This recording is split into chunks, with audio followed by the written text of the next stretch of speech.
क्या आप जानते हैं कि हमारे सौरमंडल में मंगल ग्रह से भी ज्यादा जीवन की संभावना एक उपग्रह की जा रही है, क्योंकि वैज्ञानिकों ने एक उपग्रह पर बर्फ के नीचे पूरा महासागर ढूंढ लिया है और उस पानी में बहुत सारे जलीय जीव हो सकते हैं। जी हाँ, मैं बात कर रहा हूँ बृहस्पति के उपग्रह यूरोपा की। वैज्ञानिकों को यूरोपा पर ऐसे मजबूत प्रमाण मिले हैं जो बताते हैं कि वहाँ जीवन की संभावना मंगल से ज्यादा हो सकती है। आइए आसान भाषा में समझते हैं। यूरोपा बृहस्पति का एक उपग्रह है। यह पूरी तरह बर्फ की परत से ढका हुआ है और वैज्ञानिकों के अनुसार उसके नीचे गहरा महासागर मौजूद है। नासा के गैलीलियो स्पेसक्राफ्ट और हबल टेलीस्कोप से पता लगाया कि यूरोपा की सतह के नीचे तरल पानी है। इस बर्फीले महासागर में ज्वालामुखीय गर्मी नीचे से आती है, जिससे पानी जमने के बजाय तरल बना रहता है। यह पानी पृथ्वी के महासागरों से भी ज्यादा मात्रा में हो सकता है। वहाँ तरल पानी है जो जीवन के लिए जरूरी है। ऊष्मा और रासायनिक ऊर्जा भी वहाँ मिल सकती है। इसलिए वैज्ञानिकों को लगता है कि वहाँ सूक्ष्म जीव या जलीय जीवन के प्रारंभिक रूप हो सकते हैं। आने वाले कुछ सालों में नासा का यूरोपा क्लिपर मिशन वहाँ जाएगा और ये पता लगाएगा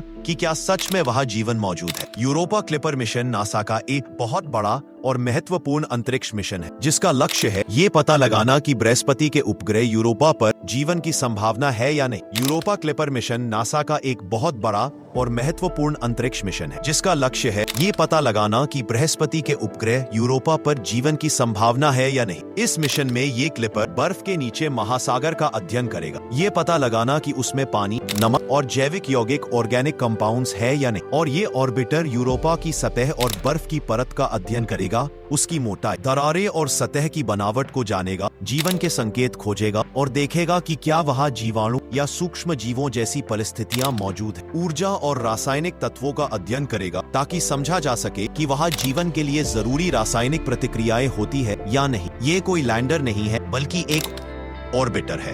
यह यूरोपा की परिक्रमा नहीं करेगा, बल्कि जुपिटर की कक्षा में घूमते हुए यूरोपा के करीब से कई बार गुजरेगा, लगभग 45 बार। हर बार यह अपने वैज्ञानिक उपकरणों से डेटा इकट्ठा करेगा, जैसे कैमरे, रडार और स्पेक्ट्रोमीटर। अगर यूरोपा क्लिपर को बर्फ के नीचे महासागर में जीवन के संकेत मिल जाते हैं, तो यह इंसान के इतिहास की सबसे बड़ी खोज साबित हो सकती है। यूरोपा क्लिपर मिशन 14 अक्टूबर 2024 में हुआ था। स्पेस एक्स का फैल्कन हेवी रॉकेट इस्तेमाल हुआ। मिशन अब जीवन की संभावनाओं की जांच के लिए यूरोपा की ओर बढ़ रहा। अभी इसने मार्स की एक परिक्रमा पूरी की है और 11 अप्रैल 2030 को ये बृहस्पति की कक्षा में प्रवेश करे। तो बस आप इंतजार कीजिए 2030 और चैनल को सब्सक्राइब और लाइक कर ही जाए। और अगर आपको इस यूरोपा मिशन के अपडेट चाहिए तो कमेंट करके बताइए।